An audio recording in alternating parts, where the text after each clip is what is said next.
Flag നിൽക്കുന്ന സ്ഥലത്ത് നമ്മൾ വന്നിരിക്കുകയാണ്. ഈ ഫ്ലാഗിൻ്റെ വലിപ്പം മനസ്സിലാക്കണേ ഇവിടെ വന്നാലേ മനസ്സിലാവുള്ളൂ. ഞാൻ ഇത്രയും എടുത്തിട്ട് മേലെത്തുന്നില്ല. ലോകത്തിലെ തന്നെ എല്ലാവർക്കും നമസ്കാരം. അപ്പം എൻ്റെ ഒരു പുതിയ വീഡിയോയിലോട്ട് എല്ലാവർക്കും സ്വാഗതം. അപ്പം ഞാനുള്ളത് ജോർദാനിലാണ്. ജോർദാനിലെ സൗത്ത് പാർട്ടായ അക്കബ എന്ന് പറയുന്ന ഒരു മനോഹരമായ ഒരു സിറ്റീൻ്റെ അടുത്താണ്. നമ്മളെ റെഡ് സീ, അതുപോലെ ഇസ്രായേൽ, സൗദി അറേബ്യ, ഈജിപ്റ്റ് ഇതിൻ്റെയൊക്കെ നടുവിൽ കിടക്കുന്ന ഒരു നല്ല ഒരു സിറ്റി. അപ്പം നമ്മൾ ഫസ്റ്റ് തന്നെ വന്നിരിക്കുന്നത് എന്താണെന്ന് വെച്ച് കഴിഞ്ഞാൽ, ഇന്നലെ ആണ് ഞാനിവിടെ എത്തിയത്. പിറ്റേ ദിവസം രാവിലെ, അപ്പോൾ ഇന്ന് അക്കബയെല്ലാം കാണിച്ചു തരാം എന്ന് വിചാരിച്ചിട്ട് രാവിലെ തന്നെ എൻ്റെ കൂടെ ഒരു മലയാളിയുണ്ട്. ഞാൻ പുള്ളീൻ്റെ കൂടെയാണ് താമസം. പിന്നെ നിയാസ് എന്നാണ് പേര്. മഞ്ചേരി അല്ലേ? മഞ്ചേരി. ആ, എല്ലാം ഞാൻ തന്നെ പറഞ്ഞു. ഞാൻ എന്താ പറയാനുള്ളത്, ഇവിടെ 4 വർഷമായിട്ടുണ്ട് കേട്ടോ. അപ്പോൾ അറബിക്ക് ഫ്ലൂവൻ്റ് ആയിട്ട് സംസാരിക്കും. അതെനിക്ക് ഇന്നലെ മനസ്സിലായി. ലാ അറബി ഞാൻ കുറച്ചുകൂടി കൂടുതൽ സംസാരിക്കുന്നതല്ലേ. അപ്പോൾ ഞങ്ങൾ രാവിലെ തന്നെ ഞങ്ങൾ പ്രവാസികളെ പണിയെടുക്കാൻ ഇറങ്ങിയതാണ്. എന്താണെന്ന് വെച്ചാൽ ഇന്നൊരു വെള്ളിയാഴ്ചയാണ്. ഞങ്ങൾ കുബൂസും പിന്നെ ഇതെന്താ കുമ്മൂസ് ഫലാഫൽ, അതാണ് ഏറ്റവും ചീപ്പായിട്ടുള്ള സാധനം. അതായത് ഞങ്ങൾ ശരിക്കും 3 ആളുണ്ട്, റൂമിൽ ഒരാൾ കൂടി ഉണ്ട്. അപ്പോൾ മൊത്തം എത്ര ഏടിയായി നമുക്ക്? 2.25. അതായത് ഈ കുബൂസിന് 10 ഫിൽസിന് എന്ന് പറഞ്ഞാൽ നാട്ടിൽ എത്രയും 12 റുപ്യക്ക് 6 കുബൂസ്. 6 കുബൂസ് കിട്ടിയില്ലേ? 11.6 അത്ര. അപ്പോൾ അതൊക്കെ ഭയങ്കര ലാഭകരമായിട്ടുള്ള പരിപാടിയാണ്. പിന്നെ നമ്മൾ ജോർദാനിൽ അമാൻ സിറ്റി കണ്ടിട്ടുണ്ടായിരുന്നു. അപ്പോൾ അമാൻ സിറ്റി പോലെയല്ല അക്കബ സിറ്റി. ഇവിടുത്തെ സ്പെഷ്യാലിറ്റികൾ എന്തൊക്കെയാണ്? ഒന്ന്, ടാക്സ് വേണ്ട. ടാക്സ് വേണ്ട. പിന്നെ അതൊരു സ്പെഷ്യൽ എക്കണോമിക് സോണാണ്. പിന്നെ ഇവിടെ ഈ റെഡ് സീ വരുന്നതുകൊണ്ട് തന്നെ കടലിൽ നിന്ന് നേരെ ക്രൂസ് ഷിപ്പുകളൊക്കെ വരും. പിന്നെ ഒരു ടൂറിസ്റ്റ് ഏരിയയാണ്. ഓക്കെ, അതുകൊണ്ടാണോ പിന്നെ ഇതൊക്കെ ടാക്സ് ഒക്കെ വെട്ടിക്കുറച്ച്? അതാണ്. പിന്നെ പോരാത്തതിന് ഈ ഒരു ഏരിയ ഡെവലപ്പ് ചെയ്യാന്നുള്ളതും കൂടിയുണ്ട്. അപ്പം ഫോറിൻ കമ്പനീസൊക്കെ ഇവിടെ വന്നിട്ട് ബിസിനസ് നടത്തുന്നു. ഒന്നാമതെന്ന് വെച്ച് കഴിഞ്ഞാൽ പിന്നെ ക്രൂസ് ഷിപ്പ് വരുമ്പം ഫോറിനേഴ്സ് ആയിരിക്കും. അവർക്ക് ലിക്കേഴ്സും കാര്യങ്ങളൊക്കെ വേണ്ടി വരും. അപ്പോൾ അതിൻ്റെയൊക്കെ ടാക്സ് കുറയ്ക്കാൻ വേണ്ടിയിട്ടാണ് ഇതൊക്കെ ചെയ്തിട്ടുള്ളത്. എന്നാലേ ആൾക്കാർ ഇവിടെ കൂടുതലായിട്ട് വരുള്ളൂ. പിന്നെ വേറെ കുറേ പ്രത്യേകത ഉണ്ടല്ലോ ഇവിടുത്തെ സിറ്റി പ്ലാൻഡ് എന്ന് പറഞ്ഞാൽ ഫുള്ള് സിറ്റി പ്ലാൻഡ് ആണ്. പിന്നെ ഒരുവിധം പിന്നെ ഓരോ ഏരിയക്കും ഓരോ മാർക്കറ്റ് ഉണ്ടാവും. ഓക്കെ, അതായത് ഒരു ഇത്ര സ്ക്വയർ കിലോമീറ്ററിൽ ഇത്ര റെസിഡൻഷ്യൽ ഏരിയക്ക് അടുത്ത് തന്നെ ഒരു മാർക്കറ്റ് ഉണ്ടാവും. പിന്നെ ഉള്ളോട്ട് പോയി കഴിഞ്ഞാൽ, അതായത് കുറച്ച് ഡിസ്റ്റന്റ് ആയിട്ടുള്ള ഏരിയയിൽ പോയി കഴിഞ്ഞാൽ പിന്നെ മാർക്കറ്റ് ബുദ്ധിമുട്ടാണ്. ഓക്കെ, റെസിഡൻഷ്യൽ ഏരിയയിൽ ഒരു മാർക്കറ്റ് ഉണ്ടാവും. ഇതൊക്കെ റെസിഡൻഷ്യൽ ഏരിയ അല്ലേ? ഇത് നമ്മൾ താമസിക്കുന്ന ഏരിയ 6 ആണ്. ഇവിടെ വന്ന ഏരിയ 8 ആണ്. ഓക്കെ, അപ്പം ഏരിയ 6ന്റെ മാർക്കറ്റ് കുറച്ച് അപ്പുറത്താണ്. പക്ഷേ ഏരിയ 8ക്കാണ് നമുക്ക് പോകാൻ എളുപ്പം. ഓക്കെ, അപ്പോൾ ഏരിയ 6, ഏരിയ 8 എന്നൊക്കെ പറഞ്ഞാൽ ഇവിടുത്തെ ഓരോ ഏരിയാസാണ്. ഇവിടെയൊക്കെ ഫ്ലാറ്റുകളാണ് കേട്ടോ. ഫുള്ള് ഫ്ലാറ്റുകളിലാണ് ആൾക്കാർ താമസം.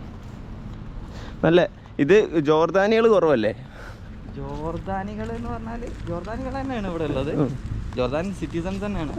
പിന്നെ കുറച്ച് അപ്പുറത്തും ഫലസ്തീനും അങ്ങനെ തന്നെ ഫലസ്തീനികള്, ഇസ്രായേൽ പഴയ ആളുകളായിട്ട് വന്നത് ആളുകളുണ്ടാവും. ശരിക്കും 1 കോടി ആളുകളൊക്കെ ഉള്ളൂ ഇവിടെ ടോട്ടല് വരുന്നത്.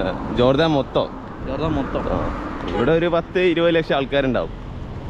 ഇവിടെ അക്കബയിലില്ല. അക്കബയിൽ 1 ലക്ഷത്തിന്റെ താഴെയാണെന്ന് തോന്നുന്നു. കറക്റ്റ് അറിയില്ല. 1 ലക്ഷമൊക്കെ തന്നെ ഉണ്ടാവുള്ളൂ. പിന്നെ അമാൻ വെച്ച് നോക്കുമ്പോൾ അക്കബ കുറച്ചുകൂടിയും വൃത്തിയും കാര്യങ്ങളൊക്കെ ഉണ്ട്. കറക്റ്റ് നല്ല ചൂടും വെയിലും. അമാനെ വെച്ച് നോക്കുമ്പോൾ ഇവിടെ നല്ല വെയിലും കാര്യങ്ങളൊക്കെയാണ്. അതുപോലെ തന്നെ കാണുന്നതാണ്. ഞാൻ ഇങ്ങനെ കൈ ചൂണ്ടിക്കാണിച്ച് കഴിഞ്ഞാൽ വെറും 5 കിലോമീറ്ററിൽ നിങ്ങൾക്ക് ഇസ്രായേൽ എത്താം. Israel border. യുദ്ധം എന്തെങ്കിലും പുറപ്പെട്ട് കഴിഞ്ഞാൽ ഫസ്റ്റ് ഇവർ ഡെഡ് ആവും. കാരണം അത്രക്കും അടുത്താണ് ഇസ്രായേൽ. ജോർദാന്റെ എല്ലാ ഭാഗത്തും ഇതുപോലെ തന്നെ അടുത്ത് തന്നെ വരുന്നത്. ഇത് എലിയത്ത് എന്ന് പറഞ്ഞ ഒരു സ്ഥലമാണ്. അക്കബ എന്ന് പറഞ്ഞാൽ ഇവിടെ എലിയത്താണ് അപ്പുറത്ത്. രണ്ടും കോസ്റ്റൽ സിറ്റീസ് ആണ്. വേറൊരു കാര്യമുണ്ട്, ഇത്ര അടുത്തുണ്ടായിട്ട് കാര്യമൊന്നുമില്ല. ഇവർക്ക് അങ്ങോട്ട് പോകാനും പറ്റില്ല. വിസ ഒന്നും അങ്ങനെ കിട്ടുന്നില്ല. ഭയങ്കര ബുദ്ധിമുട്ടാണ് വിസ കിട്ടാനൊക്കെ ഇസ്രായേലിൻ്റെ. ഞാനൊന്ന് ശ്രമിച്ചായിരുന്നു, കിട്ടുമോ ഇല്ലയോ നോക്കാൻ. കിട്ടും, കുറച്ച് പണിയെടുക്കണം, എന്നാൽ സാധനം കിട്ടും. അപ്പം ഇതാണ് നമ്മളെ ഇവിടുത്തെ റെസിഡൻഷ്യൽ ഏരിയ. ഒരു ദുബായ് ഒരു ടൈപ്പൊക്കെ തോന്നുന്നു. ദുബായിൽ ഞാൻ പോയപ്പം റെസിഡൻഷ്യൽ ഏരിയ ഒക്കെ ഇങ്ങനെ തന്നെയായിരുന്നു. പക്ഷേ ദുബായിനെ കമ്പയർ ചെയ്യുമ്പം ദുബായ് കുറച്ചുകൂടി ക്ലീൻഡാണ്. ഇവിടെ കുറച്ച് ചീപ്പർ ഏരിയ ആണ്. ഓക്കെ, കുറച്ച് നല്ല ഏരിയകൾ, പിന്നെ ഏരിയ 5 ആ ഭാഗത്തോട്ടൊക്കെ പോകുമ്പോൾ കുറച്ചും കൂടിയും സെറ്റ് ആവും. സെറ്റാവും. ഓക്കെ പിന്നെ ലോക്കൽസ് എല്ലാവരും കൂടെ നടക്കുന്നത്. ഓക്കെ. അപ്പോൾ നമ്മൾ ഇനി ഭക്ഷണമൊക്കെ കഴിച്ചിട്ട് നമുക്ക് എന്താക്കാം, നല്ല നല്ല ഏരിയസിലോട്ട് കാണാനൊക്കെ പോവാം. അപ്പം ഇതാണ് നമ്മൾ മേടിച്ചു വന്ന ഫുഡ്. കാണിച്ചില്ലേ, മോശമല്ലേ? എന്താ 2 പ്ലേറ്റ് മാറ്റി ഞാനേ കഴിക്കണുള്ളൂ അല്ലേ. അപ്പം ഇത് സാധാ ഫലാഫില്, ഇത് വലുത്, ചീസോ? അതിൽ ചീസ് കയറുണ്ട്. ഇത് ചീസ്, പിന്നെ ഇത് സോസ്. ഇതെന്താ? കുമ്മൂസ്. ഓ, ഇത് കുബൂസ്, ഇത് കുമ്മൂസ്. ഇതാണ് ഇവിടുത്തെ നിങ്ങളിതല്ല. ഇത് ഞാൻ വന്നോണ്ട് ഇത് ലക്ഷറി, ഇല്ലെങ്കിൽ ഇത് മാത്രം.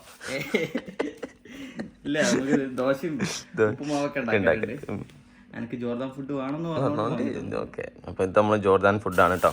ഞാൻ കുറെ ദിവസങ്ങൾ കാണിച്ചിട്ടുണ്ടായിരുന്നു. ഇതിൽ ഏതാ ചീസ് ഒന്ന് പൊട്ടിക്കാൻ പറ്റുമോ? അതാ ഇതാട്ടോ, ഉള്ളിൽ ഇച്ചിരി ചീസ് ഉണ്ടാവും. അതിനാണ് ഇവര് ചീസ് എന്ന് പറയണേ.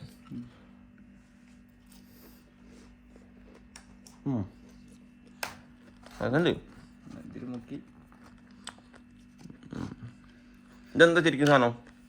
മലയാളത്തില് കടലേനെ കൊണ്ട്. അപ്പം ഇനി ഇവിടെ നോക്കി നിന്നാല് സാധനം തരും. അതുകൊണ്ട് ഞങ്ങൾ കഴിച്ചിട്ട് കാണാം.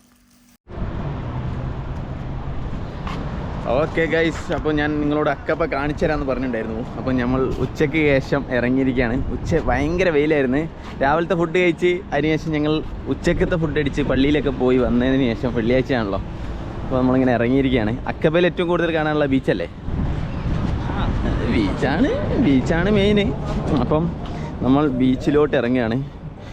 വേറൊരു രാജ്യത്തും ഇല്ലാത്തൊരു പ്രത്യേകത ഇവർക്കുണ്ട്. 4 രാജ്യങ്ങൾ ഒരേ സ്ഥലത്ത് നിന്ന് കാണാൻ വേണ്ടി പറ്റും ഇവർക്ക്. സൗദി അറേബ്യ, ഇസ്രായേൽ, പിന്നെ ഇതായിരുന്നു ഈജിപ്റ്റ്, പിന്നെ Jordan. Jordan. I am sorry, 4ാമത്തെ രാജ്യം നമ്മളാട്ടോ. സോറിയേ. സൗദി ഇവിടുന്ന് അടുത്തല്ല, കുറച്ച് 20 കിലോമീറ്റർ ഉണ്ട്. പിന്നെ ഇസ്രായേൽ എന്ന് പറഞ്ഞാൽ ഇവരുടെ അടുത്ത് കൊത്തൂലേ. ഇപ്പം തൽക്കാലത്തേക്ക് ഞാനിവിടെ പാലസ്തീൻ എന്നാണ് യൂസ് ചെയ്യുന്നത്. പാലസ്തീൻ, പിന്നെ വേറെ 2-3 രാജ്യങ്ങളൊക്കെ നമുക്ക് ഇവിടുന്ന് കാണാൻ വേണ്ടി പറ്റും. അപ്പോൾ അക്കബ ടൗൺ അങ്ങോട്ടേക്കാണ്, ബാക്കിലാണ് വരുന്നത്. നമ്മൾ നേരെ ഇപ്പോൾ നടക്കുന്നത് ബീച്ചിലോട്ടാണ്. ബീച്ച് പബ്ലിക് ഓപ്പൺ ആണോ അല്ലെങ്കിൽ പ്രൈവറ്റ് ബീച്ച് ഉണ്ട് അവിടെ? പ്രൈവറ്റ് ബീച്ചാണ്. അപ്പം ഇവിടെ പബ്ലിക് ബീച്ച്. അപ്പം ഇവിടെ ബീച്ച്, പിന്നെ കുറച്ച് ഈ ബീച്ചിന് പേരുണ്ടോ? പേരൊക്കെ ഉണ്ടാവും, പക്ഷേ നമുക്കറിയില്ല. നമ്മളിവിടെ beach, south beach, north beach എന്നൊക്കെ പറഞ്ഞിട്ട് അങ്ങനെ ഒരു ഇത് നോർത്ത് ബീച്ച്. ഓക്കെ. അപ്പോൾ guys, better to take in my phone because I can zoom it. അപ്പോൾ ഞാൻ ഫോണിലോട്ട് മാറ്റിയിട്ടുണ്ട്. കാറ്റടിക്കുന്നതുകൊണ്ട് ചെറിയൊരു ബുദ്ധിമുട്ട് നിങ്ങൾക്കുണ്ടാവും. ഈ കാണുന്നതാണ് പിന്നെ ഇസ്രായേൽ, അതായത് പലസ്തീൻ. ഓക്കെ. ഈ കാണുന്നതാണ് ഈജിപ്റ്റ്, അങ്ങ് അവിടെ ദൂരെ. ഇനി ഈ കാണുന്ന മലയല്ലേ, ഈ മലയ്ക്ക് അപ്പുറം നമുക്ക് വരുന്നത് സൗദി അറേബ്യ. ഓക്കെ. അപ്പോൾ ഇങ്ങനെയാണ് കാര്യങ്ങൾ. ഇവിടുന്ന് പിന്നെ ഇസ്രായേലിലോട്ട് പോകാൻ വെറും 5 കിലോമീറ്ററേ ഉള്ളൂ. പക്ഷേ പിന്നെ അങ്ങോട്ടേക്ക് പോകണമെങ്കിൽ, ഈജിപ്റ്റിലോട്ട് പോകണമെങ്കിൽ നമുക്ക് ബോട്ട് മാർഗം അല്ലാണ്ട് പോകാൻ പറ്റില്ല. സൗദി അറേബ്യക്ക് ഇവിടുന്ന് 20 കിലോമീറ്റർ ബോർഡറിലോട്ട്. പിന്നെ അതുപോലെ തന്നെ നമുക്ക് ഈ ബീച്ചിലൂടെ ഇങ്ങനെ നടക്കുമ്പോൾ വലിയൊരു ഫ്ലാഗ് കാണാൻ വേണ്ടി പറ്റും. ഈ ഫ്ലാഗ് 4 രാജ്യത്തു നിന്ന് കാണാൻ വേണ്ടി പറ്റും എന്നാണ് പറയുന്നത്. ഒന്ന് ജോർദാൻ നോക്കിയാൽ കാണാൻ വേണ്ടി പറ്റും. കാണുന്നുണ്ടോ അല്ലേ? ജോർദാൻ നോക്കിയാൽ കാണും, ഇസ്രായേലിൽ നിന്ന് നോക്കിയാൽ കാണും, ഈജിപ്തിൽ നോക്കിയാൽ കാണും, സൗദി അറേബ്യയിൽ നിന്ന് നോക്കിയാലും കാണും എന്നൊക്കെയാണ് ഇവർ പറയുന്നത് കേട്ടോ. അതിൽ എത്രത്തോളം സത്യം ഉണ്ടെന്നറിയില്ല. നല്ല അടിപൊളി ബീച്ചിൽ ഫോറിനേഴ്സൊക്കെ എവിടെ? അപ്പോൾ ഈ ബീച്ചിലല്ല, പ്രൈവറ്റ് ബീച്ചുകളിലാണ്. നമ്മൾ ഫോറിനറാണല്ലോ അല്ലേ? ശരിയാ, നമ്മൾ ഫോറിനേഴ്സ് ആണല്ലോ അല്ലേ? ആ കാര്യം പറഞ്ഞുപോയി. പിന്നെ ഇവിടെ വന്നു കഴിഞ്ഞാൽ നിങ്ങൾക്ക് കുഞ്ഞു ബോട്ടുകൾ കിട്ടും. ഇതിലൂടെ അങ്ങോട്ടും ഇങ്ങോട്ടൊക്കെ ഇങ്ങനെ പറന്ന് നടക്കാൻ പറ്റിയ കുഞ്ഞു ബോട്ടുകൾ ഉണ്ടാവും. അപ്പോൾ അതിലൊക്കെ വന്നു കഴിഞ്ഞാൽ നടക്കാം. പിന്നെ ഈ ഒരു കൊടി നിങ്ങൾ ശ്രദ്ധിച്ചാൽ മനസ്സിലാവും, ജോർദാൻ്റെ കൊടിയല്ലത്. ജോർദാൻ്റെ കൊടിക്ക് ഒരു സ്റ്റാർ ഉണ്ടാവും അവിടെ. ഇതെന്തിൻ്റെ കൊടിയാ? Arab revolt. അതിനെക്കുറിച്ച് ഹിസ്റ്ററി ഞാൻ പറയുന്നില്ല, വേണ്ടവർക്കൊന്ന് ഗൂഗിൾ ചെയ്ത് നോക്കാം. അറബ് റിവോൾട്ട് എന്ന് പറഞ്ഞിട്ട് ഫലസ്തീൻ്റെ കൊടി തന്നെയാണ് അല്ലേ? ചെറിയൊരു വ്യത്യാസമില്ല. ജോർദാനായി, സ്റ്റാർ ഇല്ലെങ്കിൽ ഫലസ്തീനായി. ഓക്കെ. അപ്പോൾ ചെറിയ എനിക്ക് ഗോവ അല്ലേ ഓർമ്മ വരുന്നുണ്ട് കേട്ടോ. അത് കാണുമ്പോൾ ഗോവ, അതുപോലെ തന്നെ നമ്മളെ ക്ലിയർ വെള്ളമാണ്. പക്ഷെ ഇപ്പൊ കാണുന്നില്ല. ഇപ്പൊ അങ്ങോട്ടേക്ക് നോക്കി കഴിഞ്ഞാൽ ഭയങ്കര വെയില്. Half an hour. Discount. No, 25. Okay. 2%. 20. You have to. ഇവനൊക്കെ ഇന്ത്യയെ കൊണ്ടുവന്നിട്ട് ബോട്ടിൽ ഒരു ദിവസമൊക്കെ വിടണം. ഇല്ല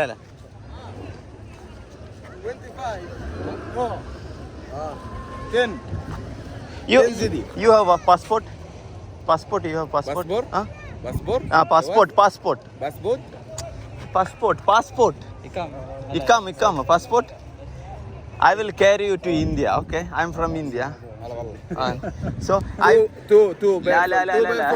No. What I am telling, if you come to India, if you give me 10 JD, full day, 1 day full. Okay, 1 day. Full. Your passport, I will take your ticket and visa. I will bring you to India. Full free. No. It's why expensive.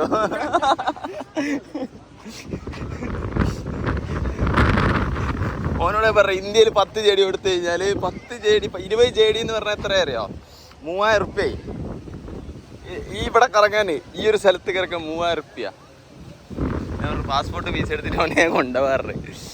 ഇതൊക്കെ ഒരു fun രീതിയിൽ പറയണേ. ഇന്ത്യയിലൊന്നും ഇത്ര പൈസ ഒന്നും ഇല്ല. Just അതായത് ഈ കുഞ്ഞു ബോട്ട് പോകാനാണ് ഈ പറയുന്നത്. അതായത് നമ്മൾ 100-200 കൊടുത്ത് പോകുന്ന ബോട്ടിലാണ് ഇവർ 20 JD 30 JD പറയുന്നത്. ഭയങ്കര എക്സ്പെൻസീവാണ് കേട്ടോ ഗൈസ്. ഇവിടുത്തെ ഏറ്റവും വലിയ കാര്യം എന്ന് വെച്ച് കഴിഞ്ഞാൽ ഈ കളിക്കണതൊക്കെ ജോർദാനിലുള്ള പിന്നെ ഹൗസ് ബോട്ടും കാര്യങ്ങളൊക്കെയാണ്. ആ കണ്ണ കളിക്കുന്നതൊക്കെ ഇസ്രായേൽ ടീം. അപ്പോൾ അത് ഇസ്രായേൽ, ഇത് ജോർദാനിന്. അപ്പോൾ നടുവിലൊരു ബോർഡർ വെച്ചിക്കണ്. പോലീസുകാർ നടുവിലുണ്ട് കേട്ടോ. ഇടയ്ക്കിടയ്ക്ക് ഇവിടുത്തെ ഈ ബോട്ട് കുറച്ച് അങ്ങോട്ട് പോയി കഴിഞ്ഞാൽ അപ്പോൾ ഒരു വിസിലടിക്കും. ഇങ്ങോട്ട് വാ പറഞ്ഞിട്ട് ഭയങ്കര രസമായി. അങ്ങോട്ട് പോയാൽ ഈജിപ്റ്റ്. അപ്പോൾ എല്ലാത്തിൻ്റെ നടുവിലാണ് ആൾക്കാർ വന്ന് നിൽക്കുക. ഇവിടെ ഭയങ്കരമായിട്ട് ക്രൂസിപ്പും കാര്യങ്ങളൊക്കെ വരും കേട്ടോ. ഭയങ്കരമായിട്ട് ഒരു പിന്നെ ടൂറിസ്റ്റിക് പ്ലേസാണിത്. നമ്മൾ ആ കൊടീൻ്റെ അടുത്ത് എത്തിയിരിക്കുകയാണ്. ഇതാ കൊടി നമുക്ക് ഇവിടെ കാണാൻ വേണ്ടി പറ്റും. ഓക്കെ. അതുപോലെ തന്നെ ഇവിടെ ഇങ്ങനെ ചെറിയ ബോട്ടിലൊക്കെ യാത്ര ചെയ്യാൻ വേണ്ടി പറ്റും. 30 മിനിറ്റ്, അരമണിക്കൂർ ഇതൊക്കെ പറ്റിപ്പാണ്. ഇതൊന്നും കൊടുക്കേണ്ട ആവശ്യമില്ല. പിന്നെ 10 or 20 കൊടുത്തു കഴിഞ്ഞാൽ നിങ്ങൾക്ക് പോകാൻ വേണ്ടി പറ്റും. ഇസ്രായേലിൻ്റെ ഓരോ ഭാഗങ്ങൾ കാണാൻ നോക്കി.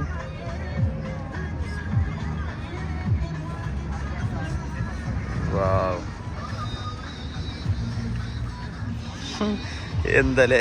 അത് ഞാൻ പറയില്ല, വലിയ വലിയ ക്രൂസ് ഷിപ്പുകൾ വരുത്തുന്നുണ്ട്. ആ കാണാണ് വലിയ ക്രൂസ് ഷിപ്പുകൾ. അപ്പോൾ നമ്മളെ ഈ ഫ്ലാഗ് നിൽക്കുന്ന സ്ഥലത്ത് നമ്മൾ വന്നിരിക്കുകയാണ്. ഈ ഫ്ലാഗിൻ്റെ വലിപ്പം മനസ്സിലാക്കണം. ഇവിടെ വന്നാലേ മനസ്സിലാവുള്ളൂ. ഞാൻ ഇത്രയും എടുത്തിട്ട് മേലെത്തുന്നില്ല. ലോകത്തിലെ തന്നെ 6ാമത്തെ ഏറ്റവും വലിയ ഫ്ലാഗ് കേട്ടോ. അങ്ങനെ സ്റ്റാൻഡിൽ നിൽക്കുന്ന ഫ്രീ സ്റ്റാൻഡിങ് ഫ്ലാഗുകളിൽ ലോകത്തിലെ തന്നെ 6ാം സ്ഥാനത്താണ്. ഇതിൻ്റെ ഹൈറ്റ് 430 മീറ്ററാണ് കേട്ടോ. വാവ്, ഓക്കെ. നേരെ കടലിനെ അടുപ്പിച്ചാണ്. ഇവിടെ കുറേ റെസ്റ്റോറൻറ്റും കാര്യങ്ങളൊക്കെ ഉണ്ട്. ഇപ്പോൾ ഈ ടൈം ആയതുകൊണ്ട് നൈറ്റ് ആയി കഴിഞ്ഞാൽ ഇവിടെ ഫുള്ള് ജനങ്ങളാവും. അതുണ്ടോ, ചുറ്റും റെസ്റ്റോറൻറ്റും കാര്യങ്ങളാണ്. സൺസെറ്റ് ആവാൻ കുറച്ചുകൂടി ടൈമുണ്ട്. അപ്പോൾ നമ്മൾ ഈ മാർക്കറ്റ് ഏരിയയിലൂടെ ഇങ്ങനെ നടന്നുകൊണ്ടിരിക്കുകയാണ്. ചെറിയ നല്ല ഷോപ്പുകളുണ്ട് കേട്ടോ ഇവിടെ.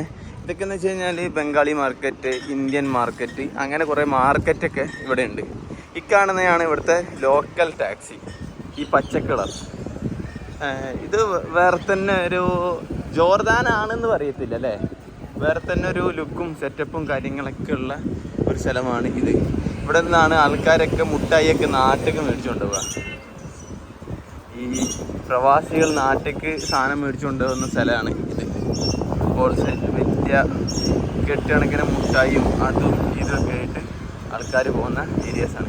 കുറേ ഇന്ത്യക്കാരെ കാണാൻ വേണ്ടി പറ്റുന്നുണ്ട് കേട്ടോ.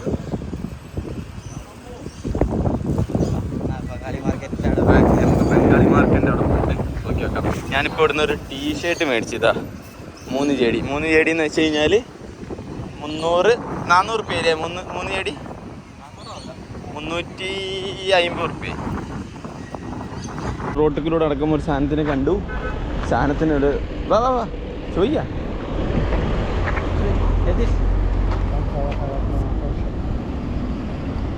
ഓക്കെ 1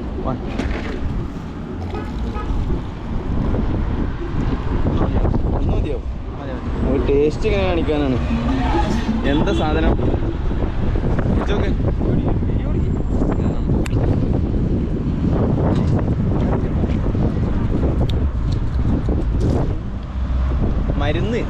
മരുന്നൊക്കെ ചോദിക്കണേ.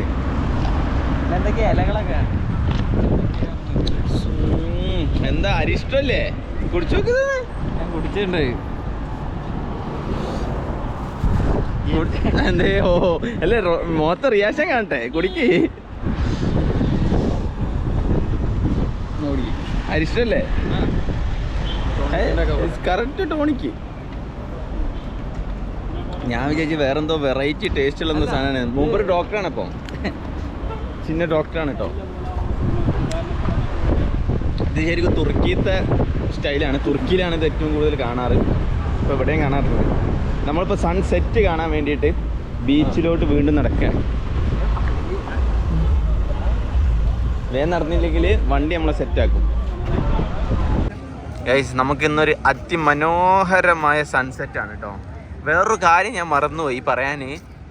ഇത് റെഡ് സീ ആണ് ഗൈസ്, റെഡ് സീ. പക്ഷെ ബ്ലൂ കളറിലാണ് കാണുന്നത്. റെഡ് സീ എന്ന് പറയാൻ കാരണം എന്താണെന്ന് അറിയൂല, പക്ഷെ ബ്ലൂ കളറിലാണ് കാണുന്നത്. നല്ല അതിമനോഹര സൺസെറ്റ്. സൂര്യൻ എത്ര പെട്ടെന്നാ താഴേക്ക് പോകണം. നമുക്ക് സെക്കൻഡും കൊണ്ട് പോയി. ഇപ്പം നല്ലോണം നമുക്ക് ഇസ്രായേലൊക്കെ കാണാം. നോക്കി, ഇസ്രായേലിൻ്റെ ബിൽഡിങ്ങൊക്കെ. അവിടെ ഒരാളതാ ഇരിക്കണേ. നിങ്ങളെ കണ്ണുകൊണ്ട് കാണാൻ പറ്റില്ല, എൻ്റെ കണ്ണുകൊണ്ട് കാണാൻ പറ്റില്ല. ഇസ്രായേലത്തെ കാക്കയൊക്കെ ഇവിടെ വരില്ലേ പാസ്പോർട്ടൊന്നും ഇല്ലാണ്ട്? ചടിക്കൊരു കുറവില്ലേ. അപ്പം നമ്മൾ സൺസെറ്റൊക്കെ കഴിഞ്ഞ് ഇപ്പം ഇനി രാത്രി കുറച്ച് കാഴ്ചകൾ, ജോർദാൻ്റെ രാത്രി കാഴ്ചകൾ കുറച്ച് കാണാം. കാരണം എന്ന് വെച്ച് കഴിഞ്ഞാൽ ഇത് അറബ് രാജ്യങ്ങളായതുകൊണ്ട് ഭയങ്കര ചൂടായതുകൊണ്ട് പകലിൽ ലൈഫ് കുറവാണ് ഇവിടെ. കാരണം രാത്രികളിലാണ് ഇവിടുത്തെ കടകളും ജനങ്ങളൊക്കെ പുറത്തിറങ്ങുന്ന ടൈം. അതുകൊണ്ടാണ് നമ്മൾ രാത്രി കാഴ്ചകൾ കൂടുതൽ കാണിക്കാമെന്ന് വിചാരിച്ചിട്ട് പുറത്തിറങ്ങിയിട്ടുള്ളത്.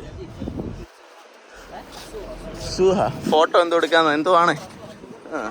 അപ്പോൾ ഇവിടെ പറ്റിക്കൽ സ്കാമിങ് കുറേ ഉണ്ടാവും. അപ്പം ജോർദാൻ എന്ന് പറയുന്നത് ഭയങ്കര എക്സ്പെൻസീവ് ആയിട്ടുള്ള ഒരു രാജ്യമാണ്. അതുപോലെ തന്നെ എക്സ്പെൻസീവ് വളരെ കുറഞ്ഞ രാജ്യം കൂടിയാണ്. അതായത് ഒരു ജേഴി ഉണ്ടെങ്കിൽ നമുക്ക് 3 നേരം ഭക്ഷണം കഴിച്ച് ജീവിക്കാം. 117 രൂപ ഉണ്ടെങ്കിൽ കുബൂസൊക്കെ കഴിച്ച് നമുക്കിവിടെ ജീവിക്കാം. അതുപോലെ തന്നെയാണ് 1000 ജേടിക്കും നമുക്കിവിടെ ജീവിക്കാം. ആ 2 തരത്തിലുള്ള ആൾക്കാർ. ഇതാണ് കുറച്ച് പോർഷായിട്ടുള്ള ആൾക്കാർ, കുറച്ച് മിഡിൽ ക്ലാസ്സൊക്കെ വന്നിട്ട് ഭക്ഷണം കഴിച്ച് പോകുന്ന ഒരു ഏരിയ ആണ് ഇതിപ്പോൾ സമയം 7:15 ഇനി ഇപ്പോഴാണ് ഇനി ഒന്ന് സെറ്റായി ഉണർന്ന് വരിക. വേണ്ടോ, രാത്രി ആയിക്കഴിഞ്ഞാൽ എല്ലാ കടകളും ഇനിയിപ്പോൾ തുറന്നു തുടങ്ങും. നമ്മുടെ നാട്ടിൽ രാത്രി ആയാൽ എല്ലാം അടഞ്ഞു കിടക്കുന്നതിന് പകരം ഇവിടെ രാത്രി ആയി കഴിഞ്ഞാൽ തുറന്നു തുടങ്ങും. ഇവിടുത്തെ മെയിൻ ഫുഡ് എന്ന് വെച്ചാൽ ഷവർമ്മ, പിന്നെ ചിക്കൻ, അങ്ങനത്തെ ഐറ്റംസാണ് മെയിനായിട്ട് ആൾക്കാർ കഴിക്കുന്ന ഒരു ഫുഡ് എന്ന് പറയാൻ വേണ്ടി പറ്റുന്നത്. അപ്പോൾ നമ്മളിങ്ങനെ ഈ സ്ട്രീറ്റിലൂടെ ഇങ്ങനെ നടക്കുകയാണ്. ഈ സ്ട്രീറ്റിൻ്റെ പേരെന്താണ്? പിസ്സ സ്ട്രീറ്റ് എന്ന് പറഞ്ഞ സ്ട്രീറ്റ്. ഫോറിനേഴ്സൊക്കെ വന്നു കഴിഞ്ഞാൽ വിസിറ്റ് ചെയ്യുന്ന ഒരു സ്ട്രീറ്റാണ് പിസ്സ സ്ട്രീറ്റ് എന്ന് പറഞ്ഞാൽ ഈ ഒരു സ്ട്രീറ്റ് കേട്ടോ.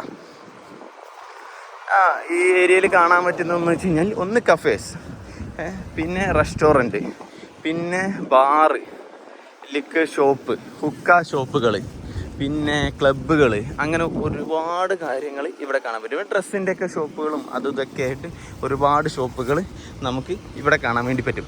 അതുപോലെ തന്നെ നിങ്ങൾ പിന്നെ ജോർദാനിൽ യാത്ര ചെയ്യുമ്പം പിന്നെ നിങ്ങൾക്ക് അങ്ങോട്ടും ഇങ്ങോട്ടും സിറ്റി ബൈ സിറ്റീസ് യാത്രയാണെങ്കിൽ ബുക്ക് ചെയ്യേണ്ട ബസ്സിൻ്റെ കമ്പനീൻ്റെ പേരാണ് JETT. ആ കമ്പനിയിലാണ് ഏറ്റവും നല്ല ബസ്സും കാര്യങ്ങളൊക്കെ ഉള്ളത്. ഇപ്പം ഞാൻ ഒരു ബസ് ബുക്ക് ചെയ്തിട്ടുണ്ട് ഇവിടുന്ന് തിരിച്ച് അമ്മാനിലോട്ട്. 10 ജേടി 1200 രൂപ. നമ്മളെ നാടൊക്കെ വെച്ച് നോക്കുമ്പോൾ ഭയങ്കര എക്സ്പെൻസീവാണ്. വെറും 300 കിലോമീറ്ററിനാണ് ഇത്രയും പിന്നെ ഈടാക്കുന്നത് കേട്ടോ. വെറും 4-5 മണിക്കൂർ യാത്രയ്ക്ക്. അത് ഫുള്ള് റെസ്റ്റോറൻറ്റ് ഏരിയകളാണ് കേട്ടോ ഈ കണ്ടുകൊണ്ടിരിക്കുന്നത്. നല്ല ഭംഗിയുണ്ട് കേട്ടോ ഈ ഏരിയ കാണാൻ. നല്ല അത്യാവശ്യം നല്ല ഭംഗിയുണ്ട്. കുറച്ചുകൂടിയും രാത്രി ആയി കഴിഞ്ഞാൽ കുറച്ചുകൂടിയും ലൈറ്റും കാര്യങ്ങളൊക്കെ വരും. ആയിട്ടില്ല, ഒന്നുകൂടിയും രാത്രി ആയാലാണ് ആളുകൾ ഇറങ്ങുക. ചൂട് കാരണമല്ല എല്ലാവരും രാത്രി ഇറങ്ങുന്നത്. എന്നൊരു വെള്ളിയാഴ്ച ആണല്ലോ, അപ്പോൾ കുറച്ചുകൂടി ആൾക്കാർ കൂടുതലുണ്ടാവും. ഇവിടെ വെള്ളിയാഴ്ച മാത്രമേ ഉള്ളൂ ലീവ്. വെള്ളി ശനിയാണ്. ഡിപ്പെൻസ് ആണ്. നല്ല കമ്പനിയൊക്കെ ആണെങ്കിൽ വെള്ളി ശനിയൊക്കെ കൊടുക്കും. ഓക്കെ, നിങ്ങൾക്ക് ശനിയാഴ്ച ലീവ് ഉണ്ടോ? ഇല്ല, അപ്പോൾ നല്ല കമ്പനിയല്ല. സിമ്പിൾ ഉത്തരം. ബാങ്ക് കാര്യങ്ങളൊക്കെ അങ്ങനെയാണോ? ഗവൺമെൻറ് ഓഫീസുകളൊക്കെ വെള്ളി ശനി ലീവായിരിക്കും. ഓക്കെ, നമ്മളിപ്പോൾ സിറ്റി സെൻട്രലിൻ്റെ നടുവിലാണ് വന്നിരിക്കുന്നത്. അപ്പം ഇവിടെ കണ്ട, ഇത് നിങ്ങൾക്ക് സിറ്റി മൊത്തം പിന്നെ കറക്കി കാണിച്ചു തരുന്ന സിറ്റി സൈറ്റ് സീനിങ് അക്കബ എന്ന് പറഞ്ഞിട്ട് ഒരു ബസ്സാണ്. 10-15 JD ആയിരിക്കും. 10-15 JD എന്ന് പറഞ്ഞാൽ 1500-2000 രൂപ. ഓക്കെ, അപ്പം ഇതൊരു സിറ്റി സെൻറ്റർ സർക്കിളാണ് ഈ കാണുന്നത്. ഇവിടെ ആൾക്കാരൊക്കെ വന്നിട്ട് ഇങ്ങനെ ഇരിക്കാറൊക്കെ ഉണ്ട്. മെക്ഡൊണാൾഡ്സ് ആണ് നേരെ ഓപ്പോസിറ്റ് കാണുന്നത്. ഇവിടെ ഐസ്ക്രീമിന് മാത്രം വില കുറവുണ്ട് കേട്ടോ. മെക്ഡൊണാൾഡ്സ് 50 പിൽസ് എന്ന് വെച്ച് കഴിഞ്ഞാൽ ഏകദേശം 10-60 രൂപ. നമ്മളവിടെ മെക്ഡൊണാൾഡ്സിൽ 10-60 രൂപ ആയിരിക്കും. കണ്ടോ, ഇതൊരു വലിയൊരു സർക്കിളാണ് ഇവിടെ. അപ്പോൾ പോലീസ് ഉള്ളപ്പോൾ നമ്മൾ ഇവിടെ ക്രോസിങ് ഉണ്ടായിട്ട് ക്രോസ് ചെയ്തിട്ടില്ലെങ്കിൽ ഫൈൻ ഉണ്ടാവും കേട്ടോ, 15 JD. അപ്പോൾ അത് സൂക്ഷിക്കുക. Let's go. ജോർദാനികൾ വന്ന് ജോർദാനി കുട്ടികളൊക്കെ വന്ന് കളിക്കുന്നതും ജോഗിങ്ങിനും അതിനൊക്കെ വന്ന കുട്ടികളൊക്കെയാണ് ഇവിടെ ഇങ്ങനെ കളിച്ചുകൊണ്ടിരിക്കുന്നത്. കാണുന്നതാണ് ഇവിടുത്തെ മെക്ഡൊണാൾഡ്സ് കേട്ടോ. ഞങ്ങൾ ഓരോ ഐസ്ക്രീം മേടിക്കാൻ വേണ്ടി വന്നതാണ്. ഇതാണ് ഇവിടുത്തെ പ്രൈസ്, 3-4-5 JD. കുഴപ്പമില്ല. പിന്നെ വേറെ കുറച്ച് ചോദ്യങ്ങളുണ്ടാവും. അക്കബയിൽ വേറെ എന്തൊക്കെയാണ് കാണാനുള്ളതെന്ന്. അപ്പോൾ കാണാനുള്ള കാര്യങ്ങൾ പറഞ്ഞുതരാം. അക്കബ ഇവിടെ തന്നെ ഡെഡ് സീ ഉണ്ട്. അതുകൊണ്ട് ഡെഡ് സീയിൽ നിങ്ങൾക്ക് പിന്നെ പോയി കഴിഞ്ഞാൽ അണ്ടർ വാട്ടർ മ്യൂസിയം ഉണ്ട്. അവിടെ നിങ്ങൾക്ക് കപ്പൽ, അതുപോലെ തന്നെ വലിയൊരു ഷിപ്പും കപ്പലൊന്നല്ലേ, ഷിപ്പ്, പിന്നെ അതുപോലെ ഒരു ടാങ്ക്, പിന്നെ വേറെ എന്തായിരുന്നു? റെഡ് സീ സോറി, അവിടെ ഒന്നും കൂടി ഉണ്ടായിരുന്നല്ലോ സാധനം. അതിൻ്റെ ഉള്ളിൽ അവിടെ ഒരു കപ്പലുണ്ട്, പിന്നെ ഒരു ഷിപ്പ് കിടക്കുന്ന ഒരു പ്ലെയിന്. ഈ 3 സാധനങ്ങളുണ്ട്. അപ്പം നമുക്ക് ഇവിടുന്ന് ഒരു 10 JD 15 JD ഡിപ്പെൻസ്, നിങ്ങൾ ബാർഗെയിൻ ചെയ്ത പോലെ ഉണ്ടാവും. അവിടെ പോയി കഴിഞ്ഞാൽ പിന്നെ സ്കൂബ ഡൈവിംഗ് ഒക്കെ ചെയ്തിട്ട് അത് കാണാൻ വേണ്ടി പറ്റും. അതുപോലെ തന്നെ ആൾക്കാർ ചോദിക്കുന്ന സ്ഥിരം ചോദ്യം, ഇവിടെ ജോലി സാധ്യത ഉണ്ടോ? ജോലി സാധ്യത എന്ന് വെച്ച് കഴിഞ്ഞാൽ ഞാൻ പറയാം കുറവാണ്. കാരണം എന്ന് വെച്ച് കഴിഞ്ഞാൽ ഇവിടെ ഉള്ള ആൾക്കാർക്ക് തന്നെ ജോലി ഇല്ല. ഇപ്പം 22% ആൾക്കാർക്ക് ജോർദാനിൽ ജോലി ഇല്ല. പിന്നെ ഇവിടെ ജോലി ഉണ്ട്. എങ്ങനെയാണെന്ന് വെച്ച് കഴിഞ്ഞാൽ ചില കാര്യങ്ങൾക്ക് നല്ല സ്കിൽഫുള്ളായിട്ടുള്ള വർക്കിന് അതെന്ന് വെച്ച് കഴിഞ്ഞാൽ നിങ്ങൾ ഇവിടുന്ന് ടൂറിസ്റ്റ് വീസ എടുത്തിട്ട് ദുബായി പോയ പോലെ ജോലി തപ്പൽ നടക്കില്ല.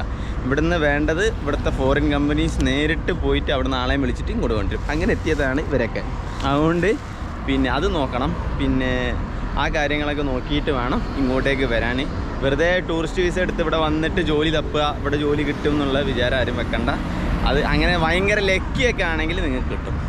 പിന്നെ അത്രയും പറഞ്ഞുകൊണ്ട് ഈ വീഡിയോ ഇവിടെ അവസാനിപ്പിക്കുകയാണ്. അപ്പോൾ ഞാൻ നാളെ തിരിച്ച് അമ്മാനിലോട്ട്, അതിനുശേഷം നമ്മൾ അടുത്ത രാജ്യത്തോട്ട് പോകും. അവിടുന്ന് അപ്പോൾ അതിൻ്റെ വിശേഷങ്ങളൊക്കെ അവിടെ എത്തിയിട്ട് പറയാം. അപ്പോൾ അത്രയും പറഞ്ഞുകൊണ്ട് ഈ വീഡിയോ അവസാനിപ്പിക്കുന്നു. സോ മാസലാമ.